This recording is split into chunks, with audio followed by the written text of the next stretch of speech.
Hello, my name is Richard Goyette. The subject of this video is Materialism, Dualism, and Idealism. These three isms represent three worldviews that are common to scientists, theologians, and just plain ordinary people like you and I. They directly influence the way we process information. Our worldview influences many of the underlying assumptions or premises that we begin with when we perform certain types of theological or scientific investigations. If the underlying premises are false, then even a flawlessly conducted investigation will yield a flawed result. I believe that faulty underlying premises are the root cause of many paradoxes and contradictions that scientists and theologians are forced to live with after their investigations have concluded. That is why equally brilliant individuals can arrive at totally different conclusions after examining exactly the same information. For example, if an evolutionary biologist has a materialist philosophy and begins his investigations with the assumption or premise that God does not exist, he would most certainly conclude that the evolutionary process is guided by random chance and nothing else. He would have to live with the unexplained gaps in the fossil record and results which are in conflict with the universally accepted second law of thermodynamics. If a biblical literalist examines the same evidence, he might conclude that the geological strata were laid down by a single cataclysmic event, the Genesis flood, just a few thousand years ago. He would have to live with the apparent contradictory evidence that those strata were laid down over millions of years. Or he might conclude that the universe and the earth were created with the illusion of age built in. During the course of my scientific and theological research and inquiry, I have come to appreciate the brilliance and impeccable logic of those who disagree with me. Nevertheless, it would be pointless to engage in debate with them, because the underlying premises which form the basis of their logic are not the same as mine. So this brings me to a discussion of the three isms mentioned in the beginning. These three different worldviews form the basis of our logic when we read the Bible and formulate doctrine. The materialists believe that everything is material in nature, so to them, even our thoughts are nothing more than electrical and chemical processes that occur in our physical brains. If you begin with this premise when examining the Bible, your conclusions are going to be quite different from those of a theist and or dualist. A dualist is a person who believes that the material and the supernatural worlds are separate and distinct. Most Christians are dualists. They believe that because God is separate from the physical world, he needs to intervene supernaturally to influence the course of human events. The idealist, on the other hand, has a totally different worldview than either the materialist or the dualist. The idealist believes that the physical and spiritual worlds are one and the same, and there is no difference between the natural and the supernatural. The idealist believes that both the spiritual and material dimensions of reality are comprised of and created by the thoughts of God, and to a lesser extent, those of other conscious beings created by God. Some quantum physicists also view reality in this way. They believe that the present universe that we observe currently exists only in the form of uncollapsed quantum waves. These waves do not actually collapse into reality unless observed by God and or other conscious observers.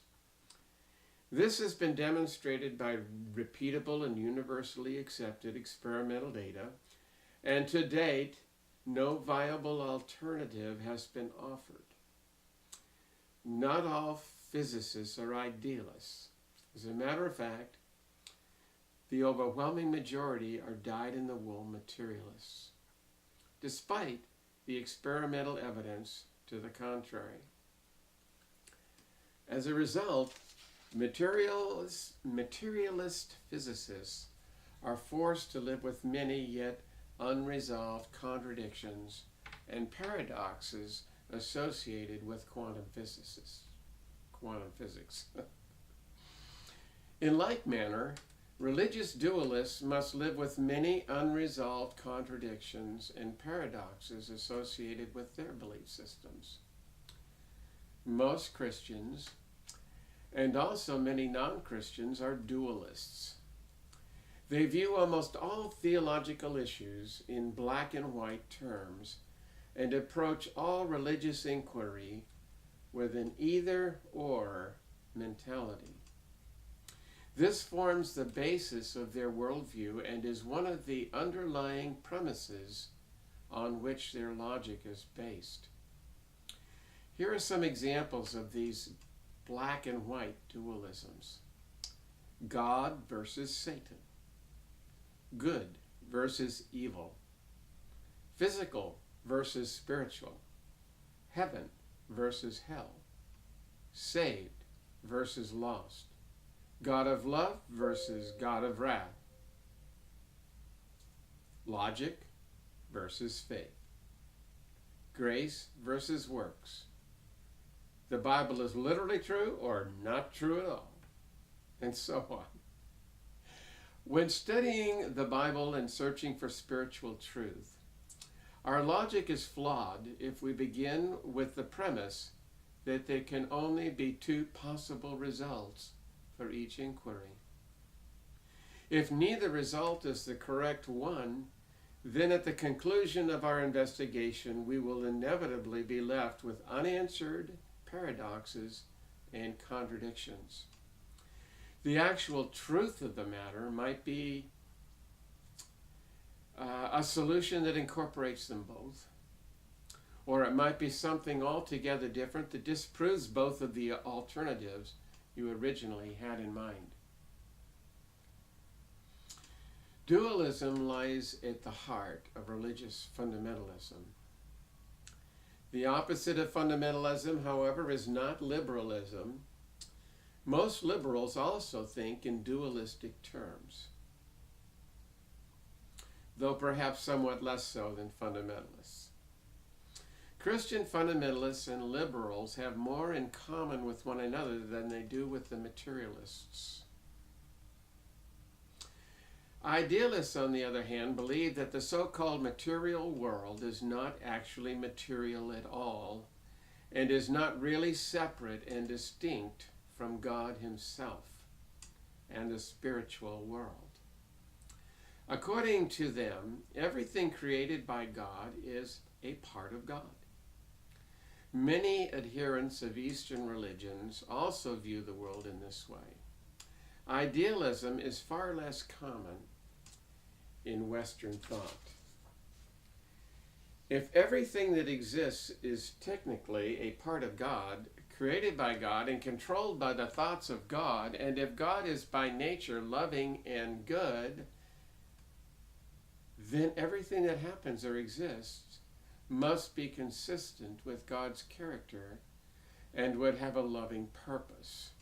In other words, things or events that we would normally think of as at cross purposes with God's intentions, like Satan, evil, suffering, hell, and the like, must instead fit into God's purposes and be consistent with his loving nature.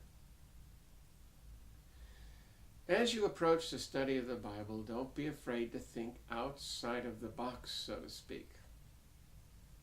Do not dismiss out of hand all approaches to truth that might conflict with the prevailing dualistic Christian worldview.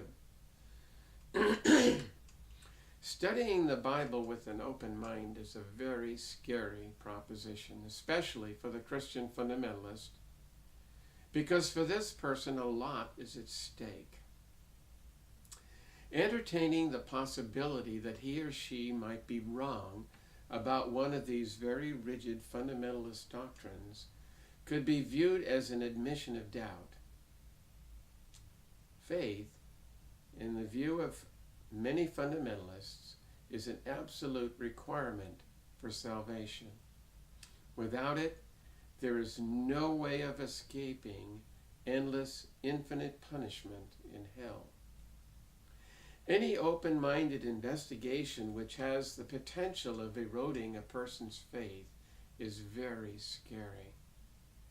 They are stuck in the black and white box of dualism. For them, God is either your best friend or your worst enemy. There is no in between. To them, God is extremely schizophrenic, so to speak. He is an either-or God. He either forgives you, overlooks your sins, or he never forgives you at all and instead punishes you forever in hell.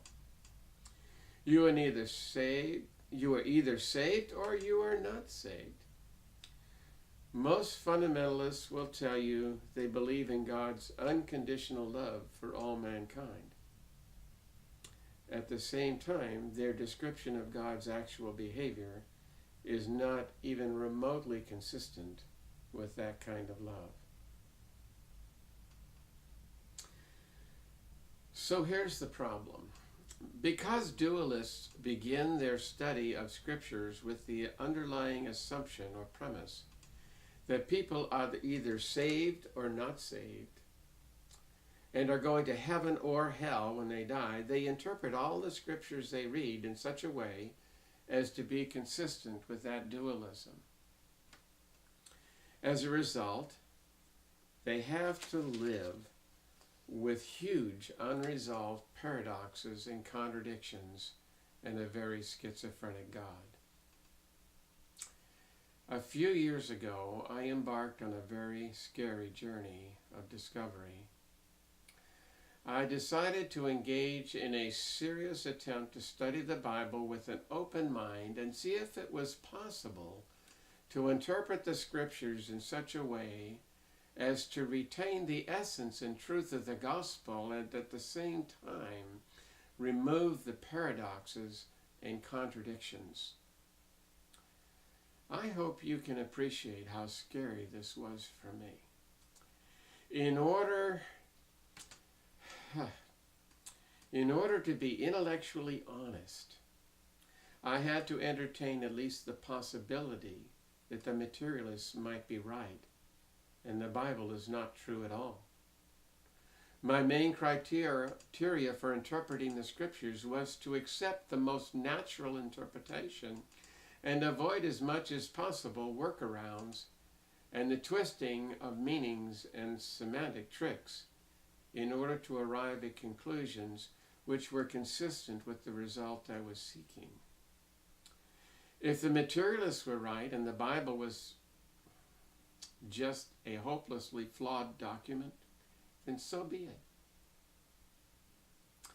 The result of my investigation over a period of several years was a validation of most of the core beliefs of Christianity, but with some important differences. Most of the dualisms have been replaced by their idealistic counterparts. The one major doctrine that emerged and made possible a resolution of many dualisms, paradoxes, and contradictions was a doctrine of salvation as a process rather than an all-or-nothing condition. I now view it as a journey that we all share together. God loves all of us equally and has only the best intentions for all of us. Each of us is at a different stage in that journey, and in the end, none are left behind. Thanks for listening.